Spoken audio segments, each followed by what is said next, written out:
With weak demand, rising costs, and global uncertainty, micro, small, and medium enterprises are now under new pressure. In a consumption-driven, import-dependent economy, MSMEs provide most of the jobs, yet remain the most vulnerable. Go Negosyo founder and former presidential advisor for Entrepreneurship, Joey Concepcion, joins us now to lay out what entrepreneurs need to survive, scale, and stay relevant. Hi, Joey. Thanks for being with us this morning. Good morning. Joey, we're halfway through the Marcos administration. From where you sit, what is the real state of the MSME sector today? Well, President Marcos' administration is doing something very different. The full support of BBM and through his secretaries is well in place. As you can see, Go Negosyo has been around for the last 20 years. We have worked with from the time of PGMA all the way to Duterte's time and now President Marcos. The full support is really to scale up our MSMEs. This country will really not get anywhere if we do not scale up the largest contributors to our economy. They're large in numbers, the micro, small, and medium enterprises, but they're in the millions. And if we are able to really make them part of the economy, considering that under President Marcos, he has enacted a lot of things that are doing well. I mean, we're opening up tourism.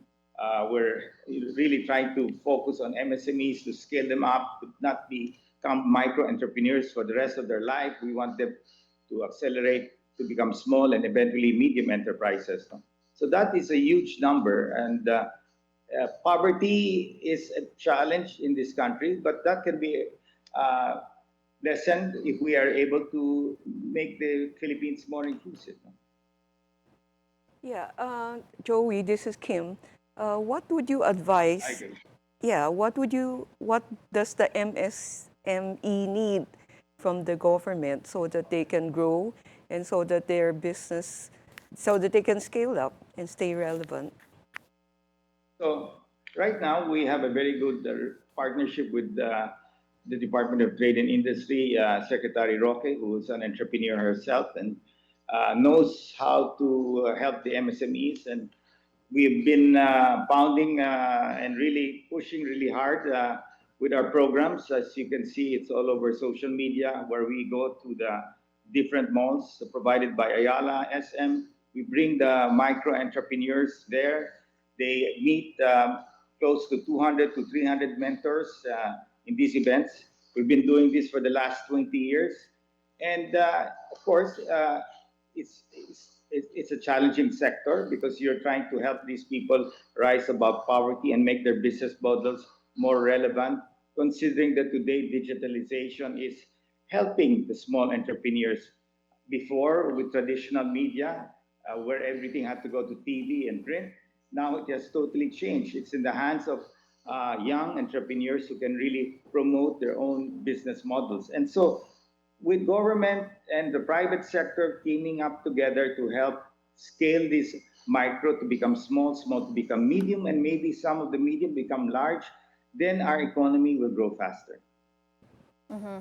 Yeah, Kim? Yeah, I have a question. Because the Bureau of Internal Revenue imposed a withholding tax on online selling, how is it affecting the MSME? Well, I don't think the impact is huge. I mean, the government also has to generate income for its own budget. And the biggest thing that has happened in this generation is social media. To be able to get influencers, now you don't get superstars anymore. You don't get artistas and actors to promote your product. The mere influencer himself or content creator has taken that big chunk of helping many of our entrepreneurs. Not only the micro, small, but even the large companies are all into social media. I don't see anybody advertising in traditional media anymore. It's very, very, very seldom do you see that. So we are teaching the micro and small entrepreneurs on how to become either influencers and content creators, and to be able to promote their products or their services through social media. So that is a big game changer, because before there was no access for these small entrepreneurs to be able to be visible with the consumers. But now that has changed, and this is why we're putting a lot of emphasis together with DTI in teaching our MSMEs on how to become content creators or influencers. Joey, I wanted to shift the discussion to tariff shocks and trade pressures. MSMEs, especially in agri, in garments, in food, they now face a 19% tariff to the U.S., while American goods entering the Philippines are duty-free. What kind of pressure does this create on the ground, and what are your thoughts on this 19% tariff? Well, I think it's better than the other countries. We have no choice. I mean, America is a very powerful nation, and we can live with it. It doesn't mean that it's the end. I mean, we bring in wheat from the United States. We bring in the wheat from the United States because it's one of the best wheats for our bread and all of that. I am not really bothered by that. These are challenges that even other ASEAN countries will face. But I guess, I mean, we just have to move forward, and we have to be able to help not only our micro, small, and medium enterprises, but even large companies like ourselves. Of course, will also get hit. But in the end, we will have to find maybe prices will go up because of the tariff, but nevertheless, what's important is that we don't look at all these problems. Let's look at the opportunities, and many entrepreneurs here are very creative now in finding ways on how to grow their business and how to become more profitable. Joey, the tariff is still subject to negotiation, right? So if you were to advise the government, what tariff rate do you want them to negotiate downward to? Of course. I mean, but sometimes, when you are a bigger company, let's assume that the Philippines is, I would say, a small to medium enterprise. We are to look at it, and America is a large and extra large company. No? So yes, they're basically full control. I mean, America is a superpower. They have almost every resource, but I mean, it doesn't mean that the Philippines will not be able to grow. No, I think there are many other ways that we can push our economy forward. And it's really, to me, big business can handle all of these challenges. We bring in a lot of wheat from the United States, and but the idea really here is it cannot be big business growing the Philippine economy. It has to be micro, small, and medium enterprises that will have and should have a bigger role, and the only way is for us to scale them up. And this continues to remain a challenge, but with private sector, with DTI under Chris Roque, who is an entrepreneur in the past, who owns her own business, and she is an excellent secretary, because now we will have a trade secretary who understands on how to grow our micro and small entrepreneurs. They run in the millions. So if we're able to bring them up and help them improve their business model, then this country will, many of them will be able to employ more people. So when they employ more people, wages will improve, all of that. So we have to focus on the economy, because that is going to drive a lot of opportunities for people. And again, I am the chair of the ASEAN when we take over next year in the Philippines. And our slogan is prosperity for all, not only in the Philippines, but the rest of the ASEAN nations. So we must create greater prosperity and opportunities for our micro, small, and medium enterprises. Yeah, Joey, you mentioned your involvement with the ASEAN talks. How can our 2026 ASEAN chairmanship actually benefit SMEs and not just the big corporations? That is actually where we are discussing right now. We had a retreat, the ASEAN Business Advisory Council, a retreat a couple of weeks back, and we brought them to the Philippines. Malaysia currently is the chair right now, and we're even them. They're all focused on really creating more jobs. No?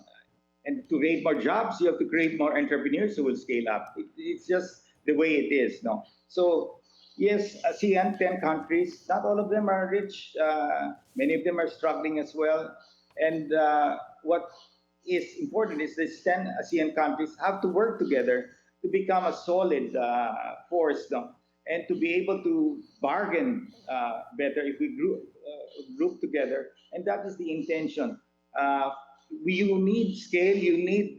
If you don't have scale, nobody's going to listen to you. I mean, you'll just be bullied all over. And that's why you have many of like ASEAN coming together. You have the European nations coming together. America has 50 plus states, so they have scale. So we have to create scale in ASEAN so that we have a better chance.